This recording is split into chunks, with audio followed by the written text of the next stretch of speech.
Ill Sound Radio, we back in the building. Yes, sir. Checking in, top of 1 o'clock hour with our guest, Kenya H. How you feeling today? Hi, I'm feeling good. Good. No complaints today. Yes, so. All right, I want to get straight to it. Why was the move from Chicago to LA important to you? Why was that important to me? I really, all through college, I used to go and kick it in LA. Really just on some, the first time I ever went there, it was with my boyfriend at the time, and he was just like, I want to go to Cali for my birthday, and I knew nothing about Cali.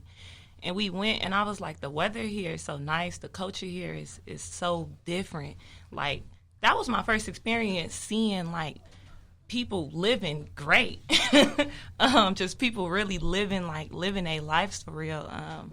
And, seeing, big-ass houses in Malibu and stuff like that. And I was like, this is what I see for myself. This is what I want. And at that time, I didn't even know what I wanted to do for real. But I was like, this is the lifestyle I know that I want. And so after that, I kept going back. And I was just always motivated. And I kept meeting people there, I would go by myself. And I just kept meeting different people there. And I was like, I really feel comfortable here. I got to figure out how I'm going to get here after college. I know I had that same feeling when I first visited Miami. It was just something about Miami. Man. I got there, bro. I'm like, man, it's different.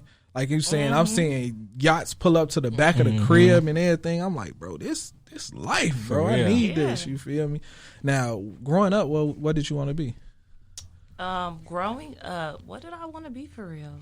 My first ever goal was I wanted to be a singer. I wanted to be a singer for during a lot of my childhood, and then I thought I wanted to be a teacher at one point. From there, in high school, I wanted to get into fashion. I worked at a couple of different little retail places, so I really wanted to get in fashion and be a stylist. So when I originally went to college, it was for fashion merchandising. All right, now you say you want to sing. Could you sing? Nope. You just had to drive I used to for sing it. all the time in the car. My mom was a huge R&B person, and so I grew up on R&B records and listening to Aaliyah and all of these different artists. And I used to always just sing in the car, and singing just made me happy. And then I grew out of it because I was like, you can't even sing. So that was just my first dream job, though. And then ultimately, as I got older, I wanted to be a stylist and get into fashion merchandising, so buying and selling for clothing brands. So did you change your major in school? I did. I went into Western. We went to Western together. For sure. You was my first friend at Western. Literally fresh off the train. Literally. Yes, I fresh that. off the train. I went in wanting to be a stylist, and so my major was fashion merchandising. And I was in a fashion program for 2 years, and it was cool. I learned a lot about colors and patterns and the history of fashion. But I wasn't crazy about it. And then I started learning that there was a marketing aspect to fashion. And then one day my aunt was just like, maybe you should switch your major to marketing because it's a bigger umbrella. You could do more. And if you still want to do fashion merchandising, you could do that. But you'll have a marketing degree, so you could go into more things if you change your mind. And I took her advice, and I did that. And then I found the love for marketing. So going into that, just off somebody telling you about marketing, did you understand how big and how profitable marketing was at that time? No. I didn't even understand that till probably my senior year of college, till I was on my way out the door. When I first got into marketing, it was just it was just a major to me. Everything they taught in school was so foundational and so basic. Yeah. It did not match the times at all. So it was just a lot of book work. And so I was like, well, I get a corporate job and I could go work for Netflix in Cali and live my best life. And then I ended up starting a business in college, and that's where I really learned what marketing was, because I got into doing social media, and I got into doing Facebook ads and influencer marketing and email, and I learned that this is what drives businesses. Yeah. And that's what really opened my eyes up the most. What business did you start? I started my lash brand in college. Okay. Originally Official SBY, then rebranded to Lash Candy in 2020. But I originally started my business in 2017. And then, I rebranded in 2020, and I turned it into Lash Candy and did an internal and external revamp. But starting that in college is that's what taught me everything about marketing and about business and all of these different things. My degree didn't really help me that much. Yeah. And I don't know if it's because I was in college focused on making money.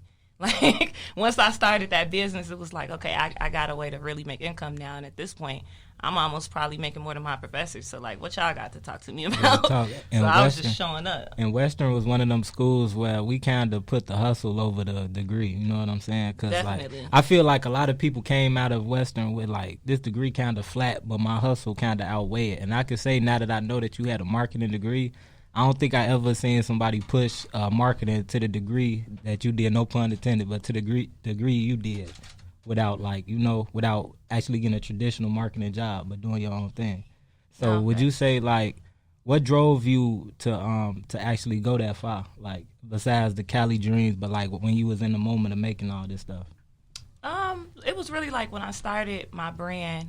When I started my brand, I had no idea how to market a business. Mm-hmm. I always been a hustler. Like, before that, I was selling T-shirts at Western. I was selling sunglasses. I was selling candy in school. Like, I always been somebody that just liked to sell stuff and had a couple of side hustles. Mm-hmm. And so when I started that business and it was online, I had that business for, like, almost a year before it ever made me any money. Like, I think I finished out 2017 making less than $500 in sales.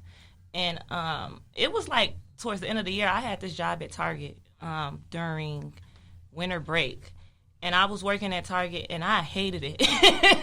Like, I hated it there. But I was in, like, the shipping department. And later on, that job actually helped me a lot. But at that moment, I hated it there. And I was just like, I don't want to do this. And I had my business, but it's just I was only selling to friends and family because I didn't know anything about marketing the business.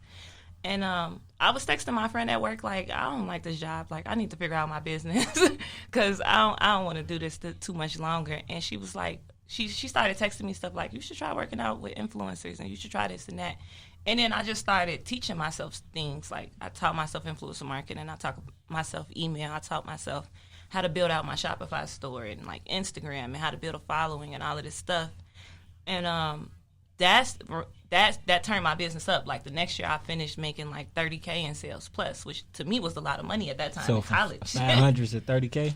Yes, in the next year. And so it was like, and that was all just from teaching myself marketing. But during that time, as I was growing my business up to six figures, it was like, I started learning I don't even like running a business because I was getting out of class, going home to pack orders. I was really stressed out. I was really tired. I was going through a real toxic relationship at that time. And it was just like, this business is depressing me. But what I did learn was that I was really good at marketing. And I really liked marketing. And I was like, you know what? I think my passion is to help other people do this. For sure. When I running that business, I learned that. For sure. Now, the next question, that's what I was going to ask. I was like, hitting from 500 to 30K, was your response like, damn, I got to put somebody else on to this? Like, I got to tell them since this was my first year and I made it happen? Yeah, it kind of was. But then I kind of wanted to, like, I was kind of like, low key. A lot of people didn't even know about my business on campus till probably I was like a senior in college. For sure. It was a lot later on. And it was like I was just figuring it out, and I was like, I got something and it's working. Mm-hmm. And I want to make it keep working. And that was really all I was thinking in my head is like, how can I sustain this? How can I grow this? And I didn't know anything about the operational aspects of business, so I didn't really know that much about scaling. I didn't know about taxes and like accounting and like all these numbers. I just knew I was good at making money on the internet. Sure. And I knew how to market, and I still say that to this day. Like, I still struggle with the operational aspects of running a business. But through that time of when I learned like marketing is what you like, this is what you like to do the most in your business, I was like, I could see myself doing this for other people. Mm-hmm. and helping other people grow their businesses. And then right out of college is when I started slowly getting into consulting. And actually consulting people on their businesses, and that's when I was like, okay, this is what you really, really like to do. Like, this business is my baby, but I want to have a marketing agency one day. Like, sure. I want to do this for a living. So yeah, that's where I figured that out at. That's what's up. Now, earlier you said growing up you wanted to be a teacher. Do you ever look back and be like, man, I'm low key a teacher because you teaching people how to grow their businesses? Yeah, I do think about that. And what's crazy, I still want to be a teacher. I want to, at the end of my career, I want to be a professor. And I want to go back and teach marketing and business in college to college students. So I do intend on going back to school eventually. And I really just want to do that because I remember sitting at them tables and not learning nothing. Like, I had professors who never ran a business, who never marketed a business. And I was like, you don't even know what you're talking to me about. This is all book work. Facts. And it was even things they was teaching in school where I was like, why am I learning about Instagram? Like, why am I not learning about algorithms and email and, like, building community and branding? Like, y'all teaching me all of these fundamentals that just don't really matter. And I was like, I want to be that professor that can really tell you, okay, this is what I did in business, and this is what you can do. Like, these are the real facts of how you can market and run a business yourself. I was like, I want to be that person for somebody else. So that's definitely still a goal of mine, is to go back and really be a professor. I think people should catch up on that little gem you just gave, because you went to school, you did what you're supposed to do in school, learn the book work, but you never stopped learning, you never stopped growing. A lot of people would be in certain situations and they won't see a room for growth just because they don't choose to continue to learn. You know what I'm saying? Mm-hmm. You learning outside of the classroom is what turned you from 500 to 3K to whatever you making today. You know what I'm saying? So people out there, bro, YouTube University is real. What? You know what I'm saying? I wish I would have put more time there. Then at Western, Western taught me life, though. Life experiences that I could never probably have learned nowhere else. But yeah, YouTube University is lit. Facts.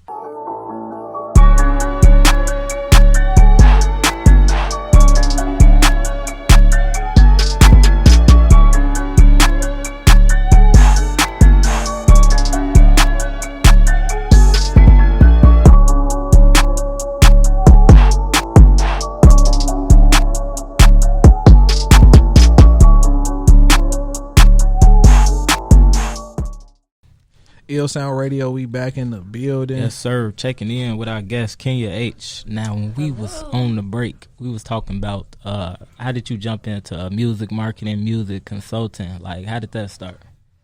Yeah, so that it's actually a little interesting. When you asked me that, I really sat and thought about it. But that started with 2019. I had just graduated college. Mm-hmm. I was just getting into consulting, but only with businesses. And I always kind of had a passion for music. Like I told you, I grew up on music. Mm-hmm. My mom was a big, big music person. And I started, watching these different artists, like Meg Thee Stallion and, all of these people, Cardi B, who had these, brands, personal brands about themselves. Mm-hmm. And, these communities and, marketing and music specifically. And I was like, I want to work with an artist one day. An artist that I really like. And mm-hmm. I ain't know, I just had my lash brands, and I was just helping other small businesses. So it was I don't know exactly how that's going to happen. But one day I want to get into that. And one day I was on Twitter, and I saw a video from Flex before I knew Flex. Mm-hmm. And I saw a music video he did, and I was like, this is cold. Who is this? And I started doing a little research up on him, and then I sent him a DM you really cold.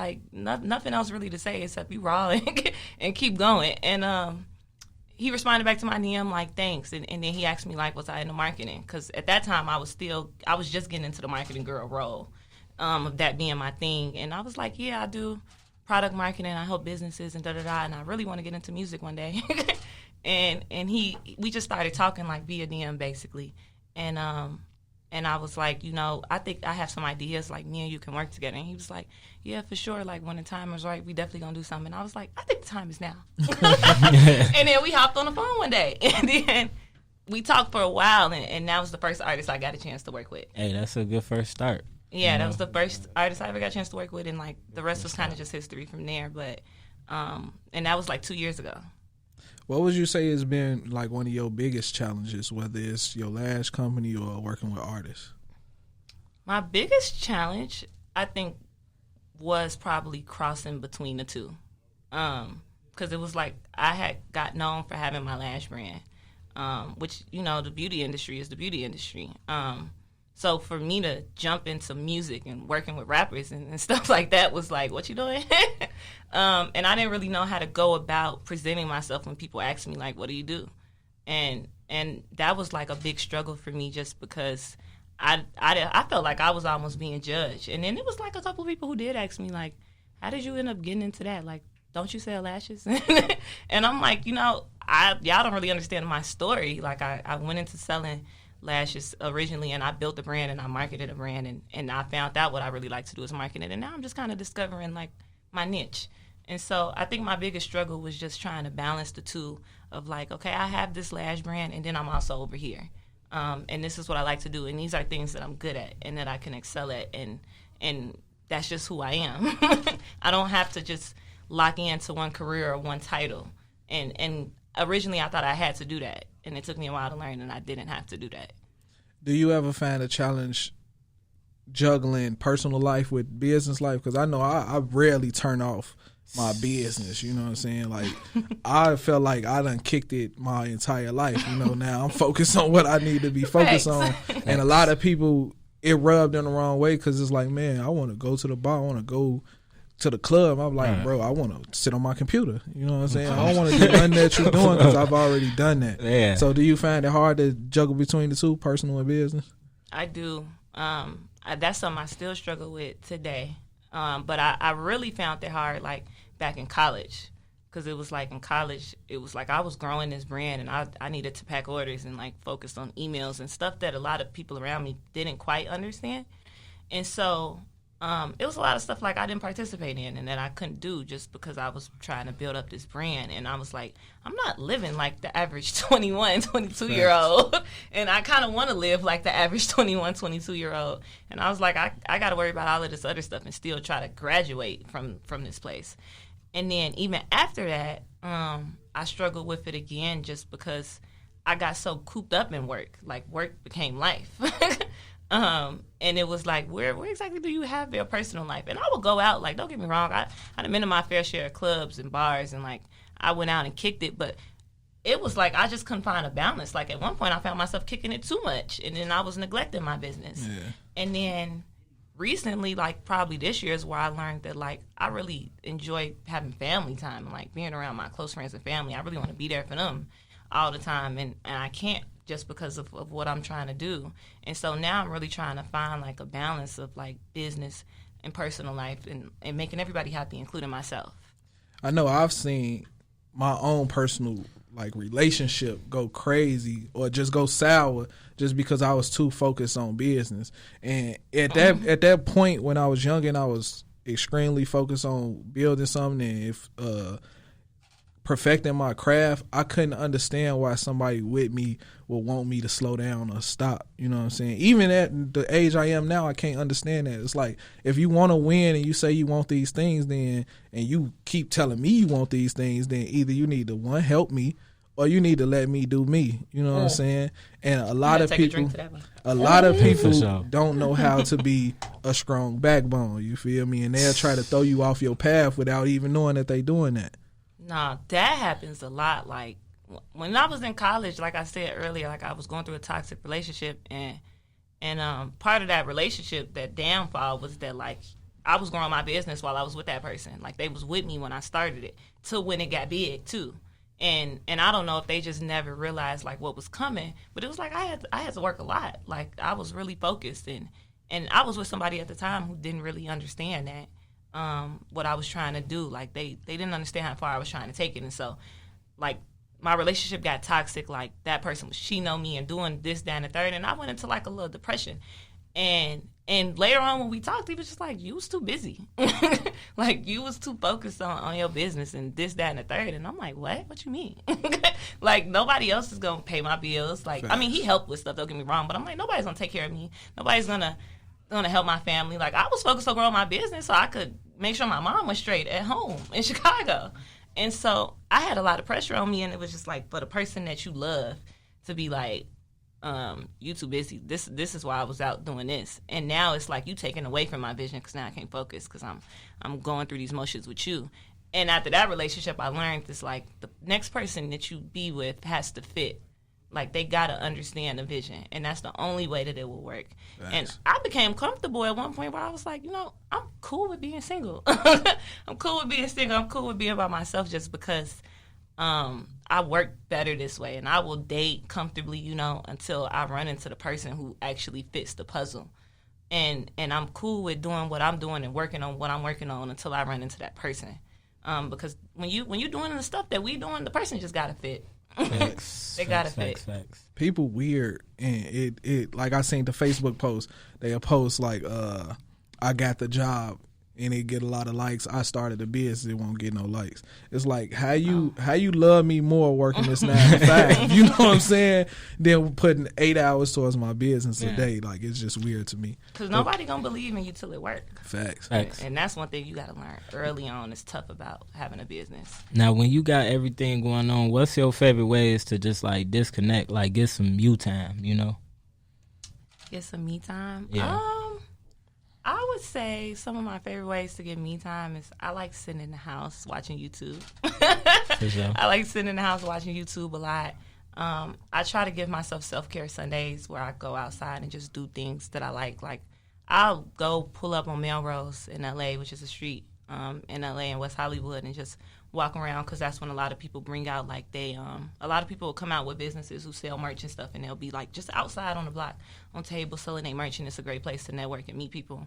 So sometimes I'll go pull up on Melrose and, like, give me an icy and just walk around and talk to people or shop. I like to sit in the house, like I said, watch YouTube. And I like to get a lot of sleep when I can. I love getting sleep. I'm a tired, busy girl for sure. And then also spending time with like family and friends. I really this year and like last year started to take a different interest in like spending time with family because you just never know how long you got on earth with people. Right. So I really like enjoy trying to be there for the moments that count. Now you've grown. We just gonna say multiple businesses. You feel me? What would be one of those moments that you look back and you just had to just celebrate that moment? A moment I had to celebrate. You know what's crazy, to be honest with you? Like, I never think I'm done, so I don't celebrate too much. Like I was 4 years into business before I celebrated my business anniversary for real, or like even before I had my first pop-up shop. But I say one moment for sure, looking back, was my birthday last year.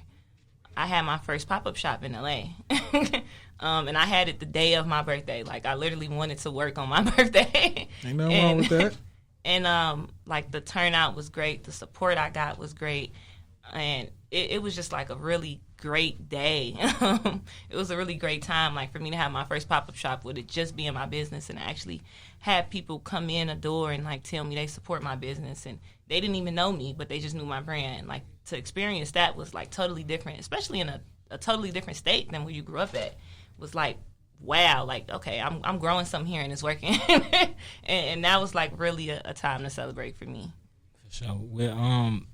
With the people out in LA, like what's the major difference between Chicago people and LA people as far as a business aspect, like when you going around trying to network and everything? Is there a difference, if any? I'm not gonna lie, like it is. I will say definitely in LA the people are way more open to talking. Mm-hmm. It's way easier to network, and like Chicago, people kind of mean here. I hate to say it like that, but people are kind of mean here. Like, it's a little harder to move and groove here than it is in LA. In LA, like I said, I could go outside and walk down the street, mm-hmm. and I'm gonna meet 5 different artists who do 5 different things that want my help, and we gonna connect. And even if it's no transaction right in the moment, we gonna connect and we'll be a resource to each other.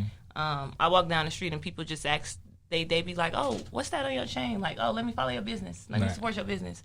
Or I like your shoes, and they just start talking to you. Mm-hmm. In Chicago, you don't really get that the same at all. And so it's definitely a little easier to move and groove, but the people there are still weird. I feel that. People there are still a little weird. Like, everybody is like, I know this person and I know that person, and I be here and it'd be like, okay, but what do you do sometimes? Right. What's your impact? I was gonna ask, like, cause I hear stories often, like you'll see somebody go viral, or just like, you know, off just by air, you will hear people like, I moved to LA with $200, now I got this and that. Do you hear a lot of like budding stories like that, like people just moving to the city on a chance, then they actually make it, or they in the middle of that chance?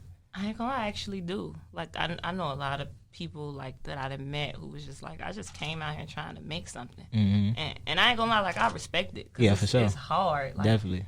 I thought I was gonna move to LA right after college, like right after graduation, and it didn't end up working out for me like that. And so when I finally got there, it was definitely a moment. But yeah, I see it in here all the time, and like those stories go both ways. Like For sure. some people get lost. I live downtown LA, 2 blocks away from Skid Row, which is the biggest homeless population or homeless neighborhood probably in the U.S. And a lot of those people, like those homeless people I be seeing, they were just like me. Like, people be forgetting that. Like, they came out here and some of them went to college. Like, some of them did all types of things, and they just took one wrong turn, and it messed up. So, like, I see and hear it go both ways. It could go really great, and sometimes it could go really bad. How do you stay above water, like, to make sure, like, you good out there? Because, like you say, these people could be just like you. So, how do you stay above water? I think a lot of it is discipline. For sure. A lot of it is discipline. Some of that I learned in college, and then some of that I learned through, like, having a business that grows, that has ups and downs. Like, I always remember what I came to LA for in the first place. And I think about that, and like when I got out there, don't get me wrong, I had my fair share of kickbacks. Like I used to throw kickbacks at my house all the time. My first year there, which was last year, I was going outside and stuff, but it was certain things I wasn't doing. And I always kept in mind, like, I want to meet people and network because I'm out here for something. And discipline, a lot of times, what you don't realize is it's been days where I'd have been at home and been in Atlanta, I ain't been motivated. Like, even recently, like just recently, less than a month ago, my mom passed away. And I got back home and was like, I don't care about none of this. Sure. Like, we could flip the whole table over. But what I did have in that moment, even though I had no motivation, I had discipline. And you got to rely on your discipline when your motivation ain't showing up. And so that's what keeps you like, okay, I came here for something and I got to make it work. Even if I take this day off or if I can't, even if I just get through the day today, but I'm going to do something that helps my business somehow, the type of way, every day. And that's what I always tell people too. It's like every day you should do something that counts to your business, no matter what energy you got, even if it's the smallest thing.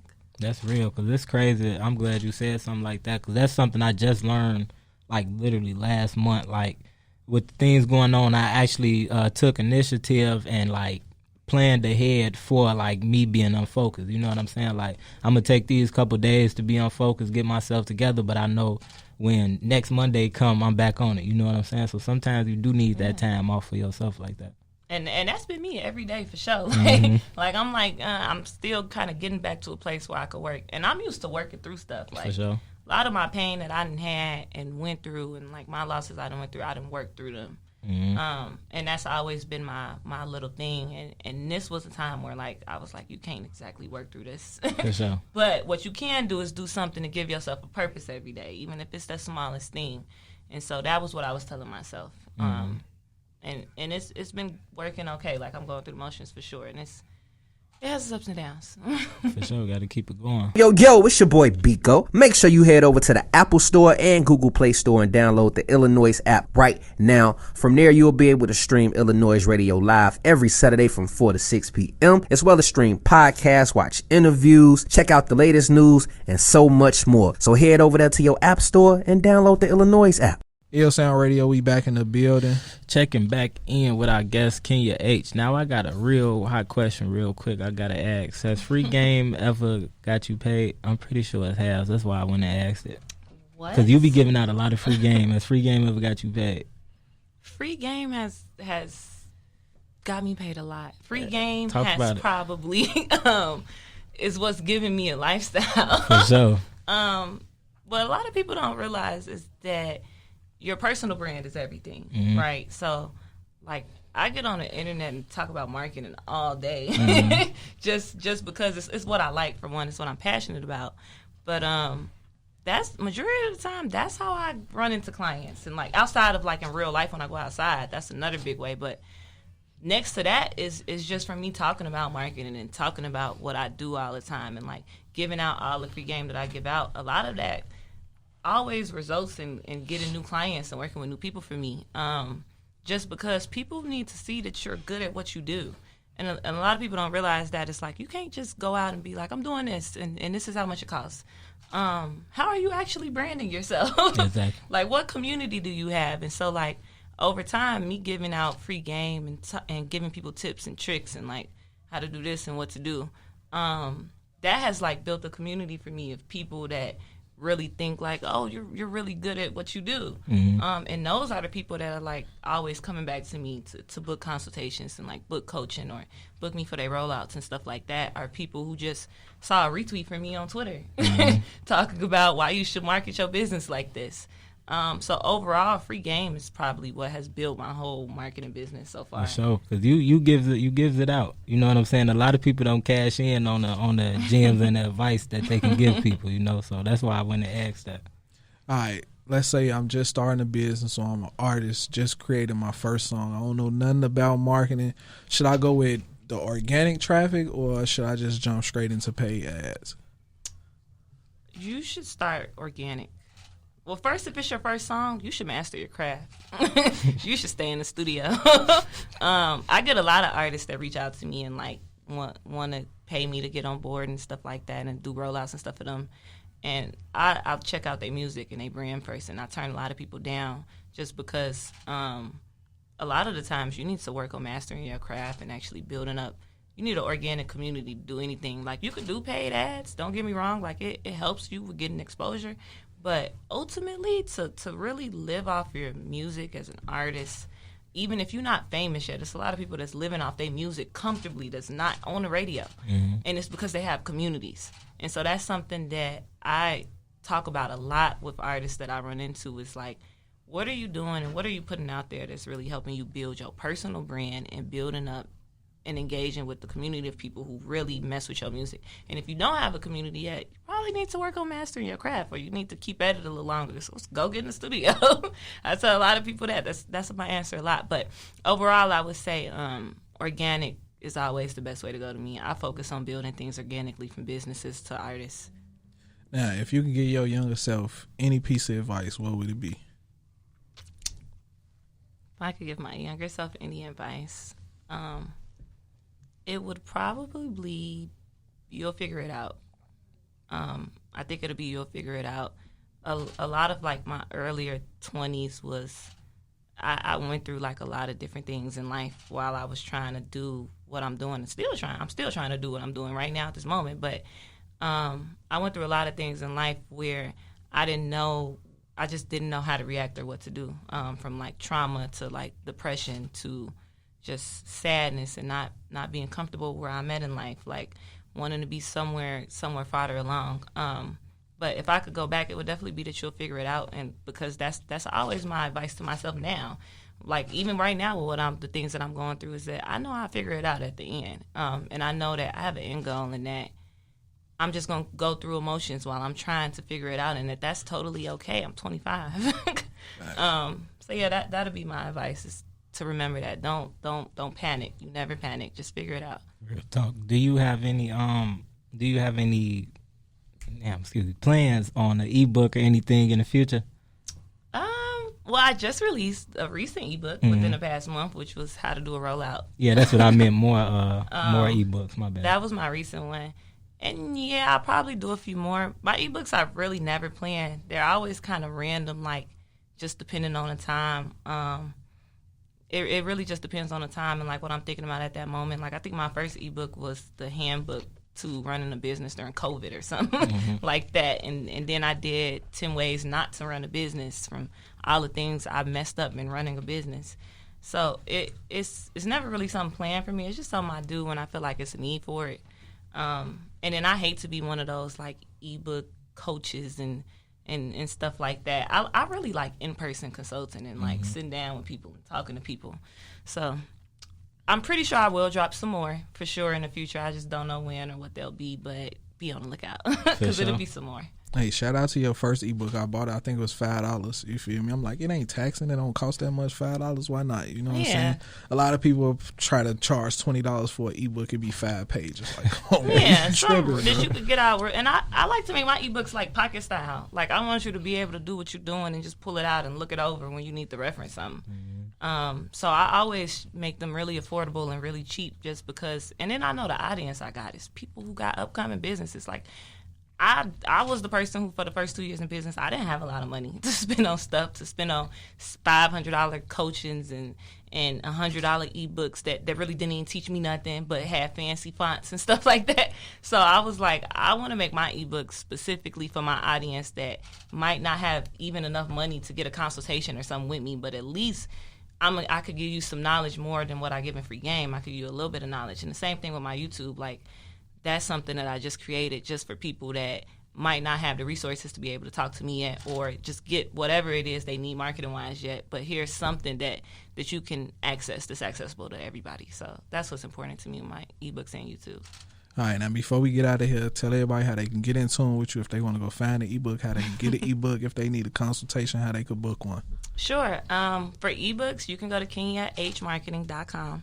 All my ebooks are listed there. If you need a consultation, that's KenyaHMarketing.me. All of these links, though, are pretty much in my bio, so you can follow me on Instagram at iCandy, and that's IKANDII __. The link is right there in my bio if you need to book a consultation. My calendar is always updated. And then if you got questions about anything, my DMs are always open too, so you just shoot me a DM. All right, Jimmy, talk to the people. For sure, man. Shout out Kenya H, a.k.a. Yaya. I appreciate you for coming through. Like, you put a lot of, you know what I'm saying, you put a lot of good energy in the air, in the atmosphere with what you said. And one thing I want to say is I like how no matter how high you traject, you can instantly bring it back down with humbleness. Like, that's going to keep a lot of doors open. That's going to help you open a lot of doors for other as you've been doing. So, man, keep that up. Real talk. Oh, for sure. For sure. And Thank y'all for having me. Y'all no best. problem. No problem. For real. It's been a good interview. But make sure y'all follow Ill Sound Radio, ILL Sound Radio, man. Only on iLLANOiZE Radio. Make sure you get that app, man. Submit music to the radio and site always. Stream music 24/7 over here. iLLANOiZE.co. And follow me, Groove Nuke, GROOVNUKE. And Jay, what you got to say? Shout out to you for sliding through. When I first ever met you in the flesh, you immediately gave me a marketing consultation. Immediately. She was like, man, y'all need to do this and do that. And I'm like, I ain't bet. So it was like, man, I got to get her on the show, you feel me, just so she can get our audience something to go off of. Because I feel like a lot of people, they want information, but it'd be hard to find. You know what I'm saying? Like, you got the gurus out here. They ain't never done nothing. You know what I'm saying? They done rented this Lambo they in front of. They done rented this penthouse they in. They doing it for Instagram. And they selling it, and people buying into it because they want that lifestyle, not knowing that the lifestyle come with a whole bunch of grinding. You feel me? So shout out to you for coming through, chopping it up, and just being so honest with us. Yeah, always. Until next week, Ill Sound Radio. Checking out. We gone.